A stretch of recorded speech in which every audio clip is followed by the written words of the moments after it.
संपूर्ण धुळे जिल्ह्यात गाजलेले एसटी महामंडळाच्या चालक रंगअंधळे प्रकरणाचा महत्त्वपूर्ण निकाल न्यायालयाने दिलाय। यात 29 चालकांसह तत्कालीन विभाग नियंत्रक, तत्कालीन सिव्हिल सर्जन यांची निर्दोष मुक्तता करण्यात आली। मुख्य न्याय दंडाधिकारी के.बी. चौगुले यांनी हा महत्त्वाचा निकाल दिलाय। तब्बल 31 जणांना खोट्या गुन्ह्यातून निर्दोष मुक्त केल्याच्या या प्रकरणात चालकांच्या वतीनं ॲडव्होकेट वाल्मिक कचवे पाटील यांनी काम पाहिलं। त्यांना ॲडव्होकेट अमोल पाटील आणि ॲडव्होकेट सारंग जोशी यांचं सहकार्य लाभलं।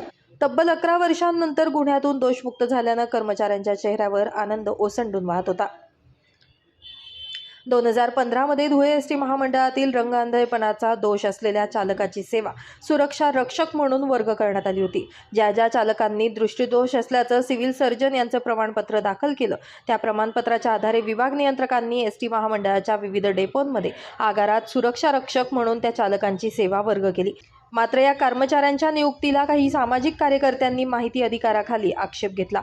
तसेच सदरचे वैद्यकीय प्रमाणपत्रावर विश्वास न ठेवता वैद्यकीय बोर्डाचे प्रमाणपत्र देखील आवश्यक असल्याचं सांगत वैद्यकीय बोर्डाचं प्रमाणपत्र न घेतलेल्या एसटी महामंडळाच्या कर्मचाऱ्यांसह तत्कालीन विभाग नियंत्रक, सिव्हिल सर्जन अशा 31 जणांवर गुन्हे दाखल केले होते। या प्रकरणाकडे तेव्हापासून सर्व जिल्ह्याचं लक्ष लागून होतं।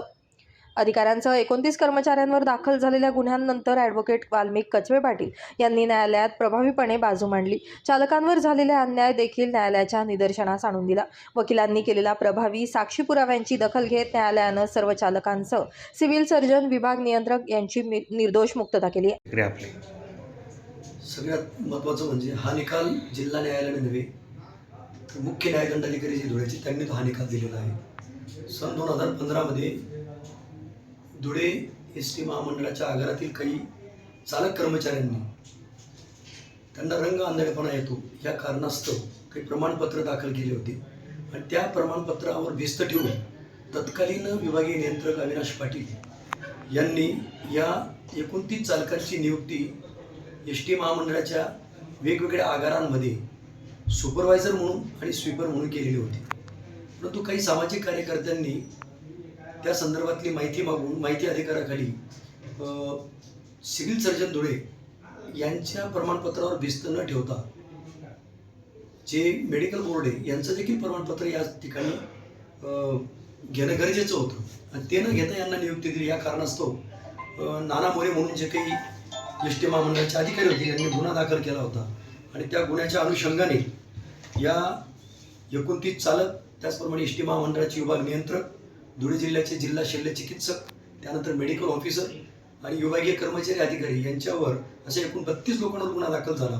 भारतीय दंडविधान कलम 420, 419, 465, 466, 468, 471 प्रमाणे तसेच मोटर वाहन कायद्याचा कलम 15 प्रमाणे गुन्हा दाखल होऊन निर्माण कोर्टामध्ये या आरोपींविरुद्ध दोषारोपपत्र दाखल करण्यात आलं। त्यापैकी आरोपी क्रमांक 32 जे डॉक्टर चारुदत्त शिंदे यांच्या विरोधात दोषारोपपत्र दाखल करण्यासाठी शासनाने परवानगी न दिल्यामुळे त्यांचं नाव या खटल्यात वगळण्यात आलं।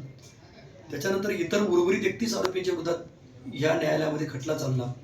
परंतु या ठिकाणी आरोपींच्या वतीने मी स्वतः काम पाहिलेलं आहे। मला माझे सहकारी advocate Sarang Joshi, advocate Amol Patil, Salauddin Shaikh, advocate Qamar Ali Sayyed यांचं देखील सहकार्य लाभलेलं आहे। या ठिकाणी मेहरबान कोर्टासमोर अभियोग पक्षाने त्यांचा हा खटला काटेकोरपणे साबित केलेला नाही। त्याचप्रमाणे कर्मचाऱ्यांच्या नियुक्तीसाठी जिल्हा शल्य चिकित्सक सक्षम प्राधिकारी आहे ही बाब आम्ही मेहरबान कोर्टासमोर प्रकर्षाने सिद्ध करून दाखवली। मेडिकल बोर्डाच्या सर्टिफिकेटची गरज नाही। एकूण हा संपूर्ण एव्हिडन्स मेहरबान कोर्टाने पाहता या संपूर्ण आरोपींची निर्दोष मुक्तता केलेली आहे।